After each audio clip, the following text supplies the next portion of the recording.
I just had my first session of fishing season 2026, and the best way to describe it is kind of like the first pancake that comes out of the pan. It's still nice to have it, but it's not exactly what you're looking for. And yeah, I could have avoided half of the frustration if I just didn't go in the middle of the day, but I had to do some things before that, and honestly, we do what we can. And probably because it was around 30 degrees and I knew the success chances were extremely low already, did I decide to go to this very shallow river that matches the temperature of your afternoon tea. Stick around to the end of the video if you want to find out what the first fish of the season is going to be. Nonetheless, I waddled my way to the first fishing spot. Last year I got pretty lucky in this spot, so we'll give it a go. This river is really nice. As you can see, it's kind of shallow, but that also means that, you know, if there's anything swimming in it, it will probably see our lure. Hold on for a second, Bobby from the past. Are you already looking at your phone? Shame on you. This is why you don't catch big fish, because you can't focus your attention on one thing for more than 5 seconds. Put that thing away and enjoy the rest of the video. Unless you're watching this on your phone, in that case, continue. I decided to go for this blue, green, orange combination. As you can see probably, the river is quite brownish.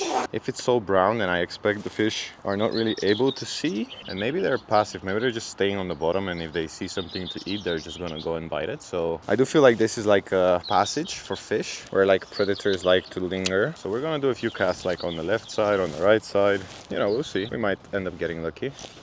Oh, that was a snag. There we go, that was a bite. So first bite confirmed. All right, so that's nice. So we know that there's at least something here. Let's see if we can catch it now. Let's give it a bit more, you know, pause. And I'm like doing like these very erratic movements with the lure now, because that might trigger the response of the fish to attack. I'm gonna try a little bit closer to the middle now. No point in rushing. And when it's at the bottom, we're gonna do the same strategy. We're just gonna give it a little bit of movement up and down, because that did result in a perch bite, 100%. And as we wait, we're just going to enjoy the sun. What I think I'm going to be doing is I'm going to be going down the side. Let's try casting around the trees.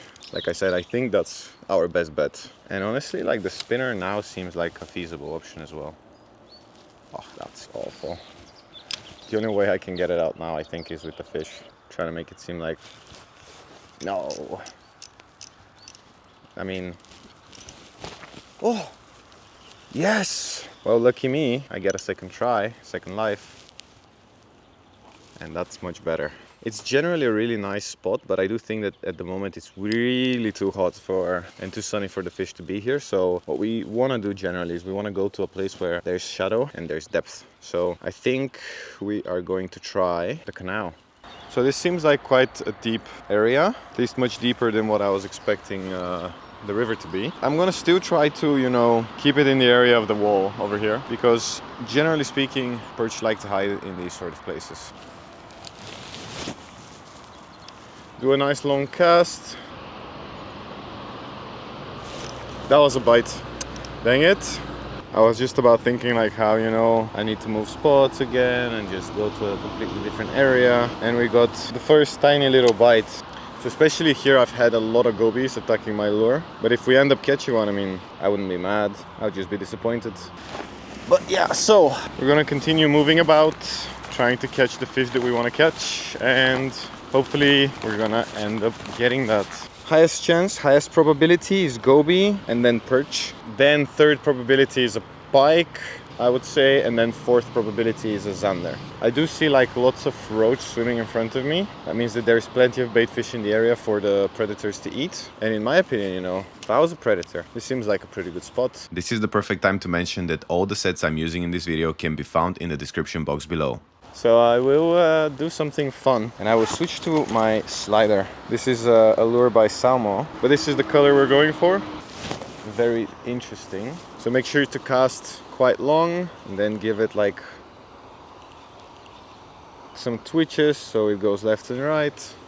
You can experiment with the length of the twitches. You can experiment with just doing only one, like this. One twitch is usually quite nice because it just gives a very fast jerk to the lure, and these lures don't sink that fast, so it's really nice to fish them on top of structure like this. And I want to see if these like bait fish are gonna swim after it, so that's kind of fun.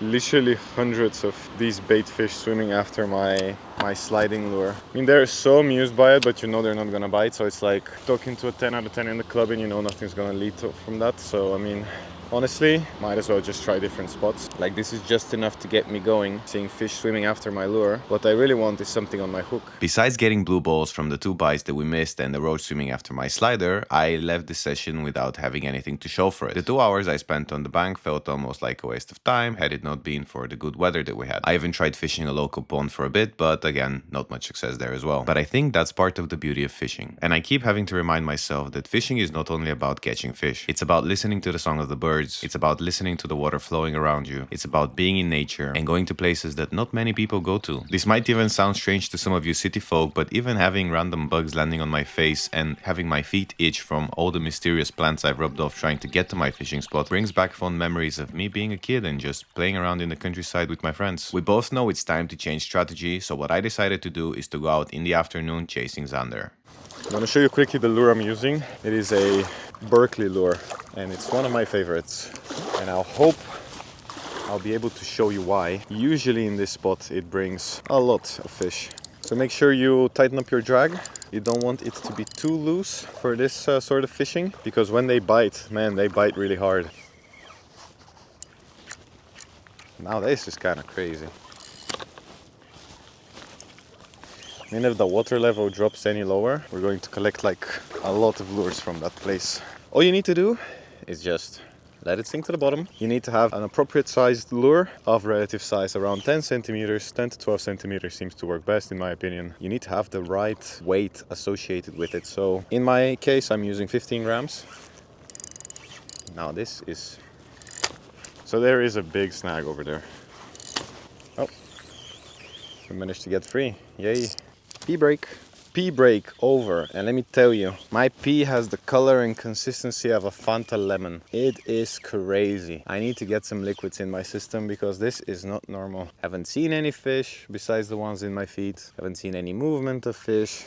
Oh, take a little seat. The only thing we need to keep in mind is that we're only getting closer to the best time to fish for Zander, which is right around this time of day. So the Zander are becoming more and more active and they're looking for food. And if they see your lure, they might just give it a go. So now with the white and red, hopefully my lure is more tempting. Zander Pro is usually one of the better lures in this spot. Usually the green color, greenish color is the best one, but I only have the red one and it would do the job probably. Yeah, it does the job, you know, it's not the easiest to cast.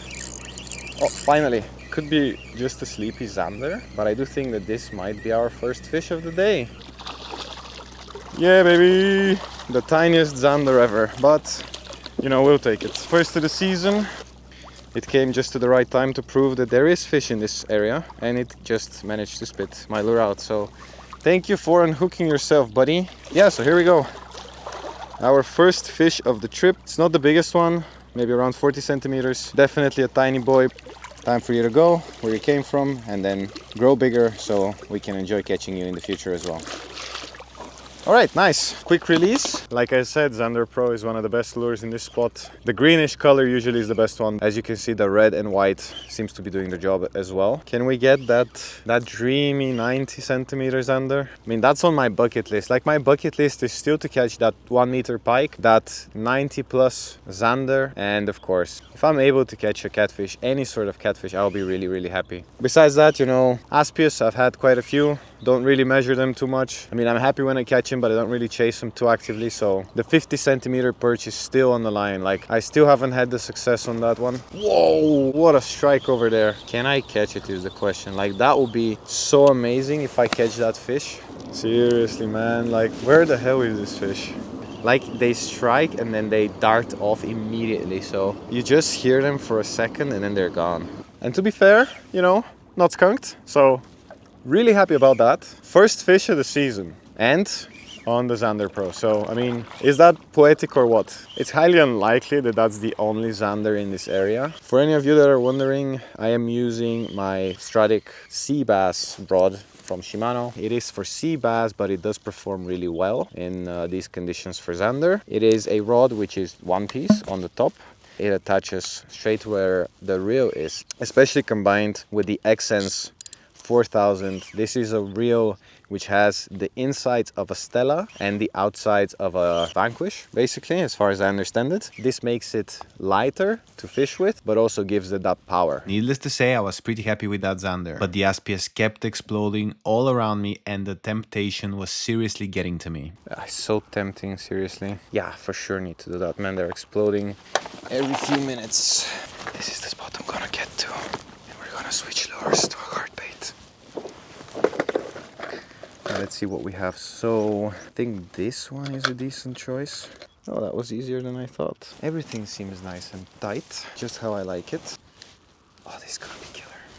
It wasn't. I will save you from the agony of watching half an hour of my life casting after these Aspias, but basically, to sum it up, nothing really happened. Are we going to be able to catch those pesky Aspias? Will we be catching any of our bucket list catches this year? Stick around to find out. Make sure to hit subscribe, like the video, and make sure to hit the bell so you don't miss any future uploads. Let me know in the comments what you want to see next, and I'll see you in the next one.